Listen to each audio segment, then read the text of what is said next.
महिला आरक्षण बिल मानते ही नहीं हम लोग। हम तो इसको सवर्ण महिला आरक्षण बिल मानते हैं। और ये सीधा सीधा मतलब इसका ये है कि जो इस समय हुकूमत है, जो सरकार है मोदी जी की और बीजेपी की, वो चाहते हैं कि संसद में सवर्णों की संख्या बढ़ जाए। शोभा यात्रा में सबसे ज़्यादा वही जा रहे हैं। कावड़ उठाने में आप एक मैं देख रहा था वीडियो, आप जैसे नहीं किसी ने बनाई थी। सर कौन जा रहे हैं? वही कौन? वही आपके ओबीसी और दलित पिछड़े आदिवासी। हाँ, मोदी जी पिछड़े देख लो कितना उन्होंने पिछड़ों के लिए काम किया। और वीपी सिंह पिछड़ा नहीं था, अर्जुन सिंह पिछड़ा नहीं था, महात्मा बुद्ध पिछड़े नहीं थे। उन्होंने क्या काम किया था? तो जो प्रबुद्ध व्यक्ति है ना, वो अगर अगड़ा भी होगा तो अच्छा काम करेगा। महिला आरक्षण बिल मानते ही नहीं हम लोग। हम तो इसको सवर्ण महिला आरक्षण बिल मानते हैं। और ओबीसी के लिए मैं यही संदेश चल रहा हूँ कि भाई साहब जागो, बहुत देर कर दी, अब तो जाग जाओ भाई। अपने अधिकार, अपने आने वाली पीढ़ियों के बारे में सोचो। अगर आप चाहते हो कि वो भैंस बकरी चराते रहें, वही आधा एकड़ में अपना सब्जी बोते रहें, ठीक है, वही काम करते रहें और सारी की सारी मलाई जो है वो चंद पूंजीपति लूटते रहें, तो बात अलग है। आप अपने अगर आने वाली पीढ़ियों का भला चाहते हो तो जाग जाओ। और जो बाबा साहब ने संविधान में अधिकार लिखे हैं वो अधिकार तो ले लो। क्योंकि पिछले 60-70 साल में जब से इस देश में डेमोक्रेसी की जो जड़ें हैं वो मजबूत हो रही हैं और हमारी जो लोकतंत्र मजबूत होता जा रहा है, तो जो हमारे देश में जो विविधता है, जो डाइवर्सिटी है, वो धीरे धीरे थोड़ा थोड़ा संसद में रिफ्लेक्ट होनी शुरू हुई है, वो प्रतिबिंबित होनी शुरू हुई है। और जैसे जैसे हमारा लोकतंत्र और मजबूत होगा, मैच्योर होगा, विकसित होगा, तो जैसे 85% बहुजन की आबादी है। लोकतंत्र मजबूत हो रहा है, कमजोर हो रहा है? नहीं, दोनों प्रक्रिया चल रही है। एक स्वाभाविक तौर पे तो जैसे जैसे जो दलित हैं, पिछड़े हैं, आदिवासी हैं, पसमानदा हैं, उनमें जो अवेकनिंग हो रही है उससे तो मजबूत हो रहा है।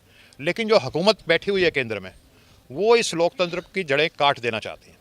और वो वही चाहती है कि जो पुराने ज़माने में 3-4 हज़ार साल से जो इस देश में व्यवस्था चली थी, जो मुगल भी आ गए तो भी वही व्यवस्था चलती रही, मनुवादी। सिर्फ समझौता हो गया, सारे वो नवरत्न बन गए, बादशाह नहीं रहे बस, बाकी नवरत्न। देखिए, ये दोहरा रवैया रहा है और ये हमारे नेताओं की नासमझी है, या जो माहौल बन गया।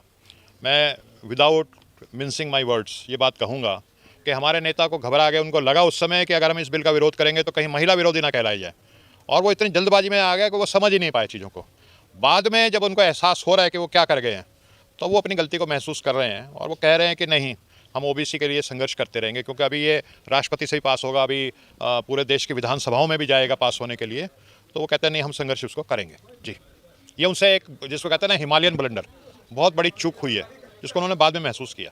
देखिए, वो सब कैरियरिस्टिक लोग हैं।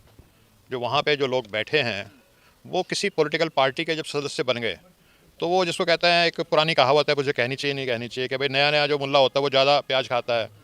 तो वो एक जिसको कहते हैं ना टीका लगाएंगे, हाथ में कुछ बांध लेंगे, वो दिखाने की कोशिश करते हैं कि भाई हाँ, हम इस सनातन को मानते हैं या हम सनातन के बहुत परम भक्त हैं। तो वो अपनी लॉयल्टी शो करने के लिए इस तरह के, लेकिन अंदर अंदर ऐसा नहीं है। उमा भारती जी जो हैं, जो जो जो लोग अपने राजनीतिक स्वार्थ से ऊपर थोड़ा उठ गए, तो वो आवाज़ उठा रहे हैं। बिल्कुल ठीक कह रहे हैं आप। जब उनको दरकिनार कर दिया या जो भी है, तो आखिर में अब वो जब तक वो कैरियरिस्टिक थी, जब तक उनको लगता था कि भी मैं मंत्री बन जाऊँ, तब तक नहीं बोली वो। ये सबसे बड़ा उदाहरण है। जब उनको छोड़ दिया कि अब मेरे को राजनीति में कुछ लेना देना नहीं है, मैं अपने समाज की बात करूँगी, तो यही उन्होंने कहा है कि मैं देश की जो आधी आबादी है ओबीसी, उसका प्रतिनिधित्व बन के बात करूँ। उन्होंने देखा कि जिसका मैंने अभी जिक्र भी किया था थोड़ी देर पहले, देखिए ऐसा है 6 लाख मंदिर हैं इस देश में, वो समझाने का काम कर रहे हैं। आपके 6 लाख दफ्तर हैं जो समझाने का काम कर रहे हो। हर मंदिर में 4-5 बैठे हुए हैं जो समझाने का काम कर रहे हैं। तो कितने लोग लगे हुए हैं? और उनको मंदिर जो है उसमें जो चंदा दे रहे हैं दाल पेटी में, वो हम लोग ही दे रहे हैं।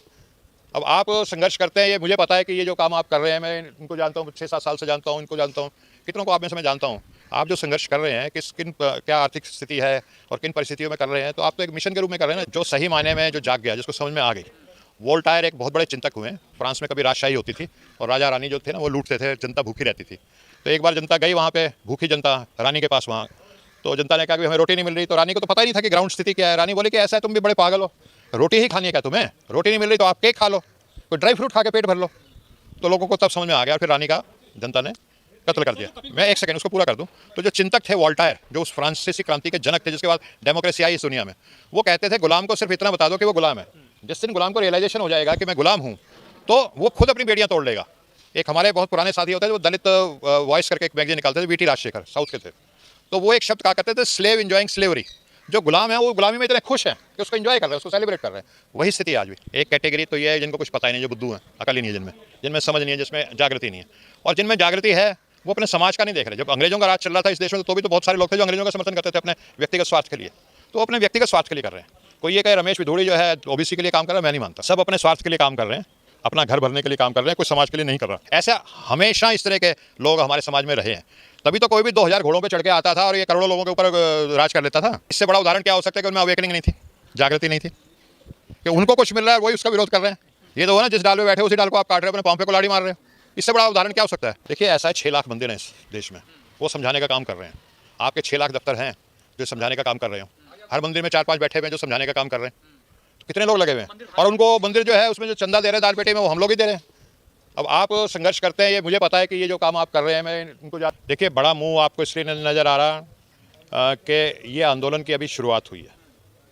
पिछड़ों में अवेकनिंग की कमी है। हमें याद है 13 पॉइंट रोस्टर जब आया था और जो विश्वविद्यालयों में लागू हुआ था, तो एक बहुत छोटी सी सभा की थी, उसमें रतनलाल जी भी थे, सूरज जी भी थे, शरद यादव जी को भी बुलाया गया था इसी विश्वविद्यालय के गेट पे, और मुश्किल से उस सभा में 400-500 लोग आए थे। तो वो एक शुरुआत थी।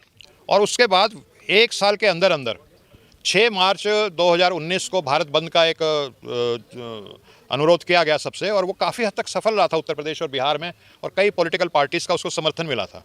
तो कोई भी आंदोलन होता है वो एक दिन में नहीं बनता, धीरे धीरे स्टेप बाय स्टेप बनता है, और वो ये आंदोलन बनेगा। और ये जैसे 13 पॉइंट रोस्टर पे या किसान के मामले में इस सरकार ने अपने कदम वापस लिए हैं, जैसे SC/ST एक्ट में जो चेंजेस आए थे उसमें इस सरकार ने वापस लिए कदम, तो वो स्थिति जरूर आएगी। कि राम मंदिर में सबसे ज़्यादा जो उछल उछल के लोग आ रहे थे वो विनय कटियार, कल्याण सिंह मुख्यमंत्री होते हुए, उमा भारती, और जब ये राम मंदिर का ट्रस्ट बना तो OBC जिसकी आबादी 52% बताई जाती है ज़्यादा, उसका उस ट्रस्ट में एक भी सदस्य नहीं है। मतलब उसमें 0% उसके वो है प्रतिनिधित्व।